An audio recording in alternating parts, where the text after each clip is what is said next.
Hello everyone, welcome back to our channel electrician career.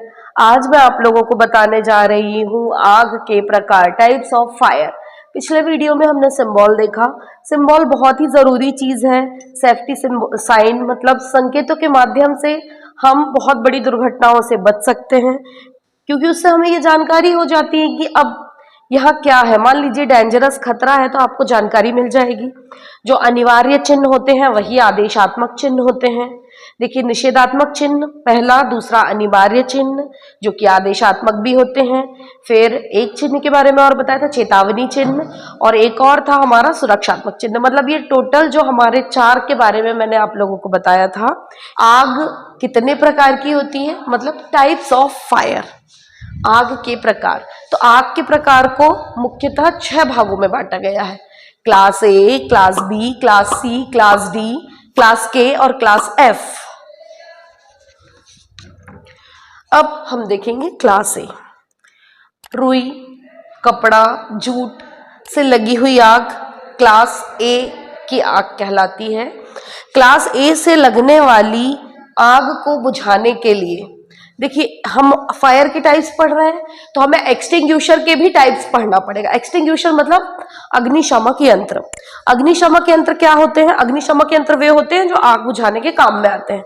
ये पूरा अपना हो जाएगा, उसके बाद मैं अग्निशामक यंत्र के बारे में बताऊंगी। क्लास बी, क्लास बी के अंतर्गत लिक्विड जो द्रवीय पदार्थ होते हैं उनसे लगी हुई आग क्लास बी में आती है। क्लास सी में एलपीजी से लगी हुई, मतलब गैसेस से लगी हुई आग क्लास सी में आती है। क्लास डी में विद्युत से लगी हुई आग आती है।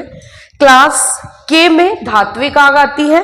क्लास एफ में रासायनिक पदार्थों से लगी हुई आग आती है। तो इस तरह से class A, class B, class C, class D, class K, class F, इसका डिस्क्रिप्शन पूरा आपकी जो भी थ्योरी बुक होगी उसमें लिखा हुआ है। इसका आप एक चार्ट बनाएंगे। क्लास ए के अंतर्गत पदार्थों के नाम, क्लास ए पदार्थ के नाम, इसका चार्ट इस तरह से बनेगा। क्लास बी पदार्थों के नाम, क्लास सी पदार्थों के नाम, क्लास डी पदार्थों के नाम। क्लास के और एफ के बारे में बुक में नहीं दिया है, तो इसके बारे में आप लोग सुन लिया है ध्यान से, तो वही लिख लीजिएगा। अब प्रत्येक प्रकार की आग को बुझाने के लिए अलग अलग तरह के अग्निशामक यंत्र प्रयोग किए जाते हैं, जिसे इंग्लिश में हम कहते हैं फायर एक्सटिंग्विशर। देखिए, मान लीजिए बिजली की आग लगी हुई है, बिजली से आग लग गई, आप उसमें जल की बौछार करेंगे तो क्या होगा? देखिए, जो जल होता है वो विद्युत का सुचालक होता है, आग और फैलेगी।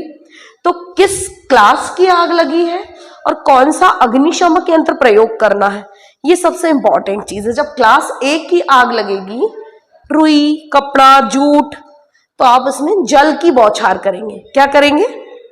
देखिए, जलने में क्या क्या चीज सहायक होती है? सबसे पहले ईंधन, ऊष्मा और ऑक्सीजन। ईंधन, ऊष्मा और ऑक्सीजन, यदि ये तीनों मिल जाएंगी तो आग लग जाएगी। ऑक्सीजन नहीं होगी तो आग नहीं लगेगी, ईंधन नहीं होगा तो आग नहीं लगेगी, और यदि ऊष्मा नहीं होगी तो आग नहीं लगेगी। कई बार आपने देखा है शॉर्ट सर्किट होने की वजह से आग लग जाती है। कई बार बहुत पूरी बिल्डिंग की बिल्डिंग जल जाती है वायरिंग जलने से। तो कभी लूज कनेक्शन, शॉर्ट सर्किट के कारण भी आग लग जाती है। जब क्लास ए की आग लगेगी तो जल की बौछार करेंगे। क्या करेंगे? जल की बौछार।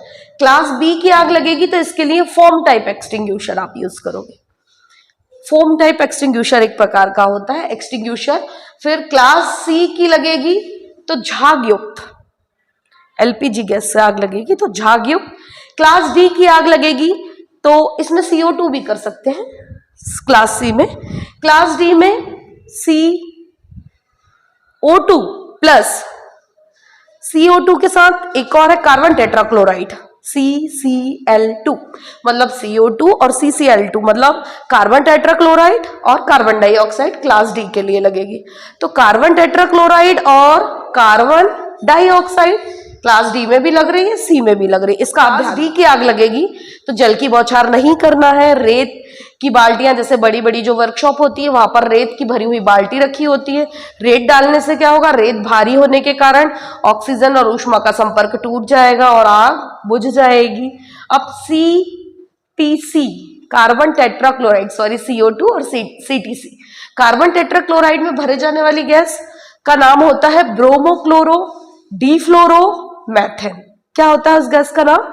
ब्रोमोक्लोरो डिफ्लोरोमेथेन। ये हेलोन प्रकार की होती है। तो क्लास डी की जब आग लगेगी तब आप कार्बन टेट्रा क्लोराइड और CO2 तरह के एक्सटिंग्विशर्स का ही प्रयोग करेंगे। उसके बाद आप देखेंगे क्लास के और क्लास एफ। इसमें आप कौन सा एक्सटिंग्विशर यूज करेंगे? इसके लिए आपको हमेशा ऐसे एक्सटिंग्विशर यूज करना है जैसे फोम टाइप या झाग टाइप, जो कि आग को बुझा सके। तो ये टाइप्स ऑफ फायर और टाइप्स ऑफ एक्सटिंग्विशर के भी मैं नाम लिख दे रही हूँ, उससे आपको ये चीज क्लियर हो जाएगी। फायर एक्सटिंग्विशर आग बुझाने के लिए ITI करते हैं तो आपको उसको ऑपरेट करना सिखाया जाता है। मान लीजिए कार्यशाला में आप कार्य कर रहे हैं तो कार्य के दौरान आग लगती है तो एक्सटिंग्विशर को आप किस तरह से ऑपरेट करोगे, ये आपको प्रैक्टिकल में सिखा दिया जाता है। ठीक है, तो ये टाइप्स ऑफ फायर ये क्लियर हुआ। Class A, class B, class C, class D, class K, class F, इसको चार्ट बना लोगे। अब उसके बाद हम देखते हैं फायर एक्सटिंग्विशर के बारे में। Types of fire extinguisher. तो एक्सटिंग्विशर मतलब अग्निशमक यंत्र। तो इसमें पहला होगा वाटर फील्ड, मतलब जल की बौछार।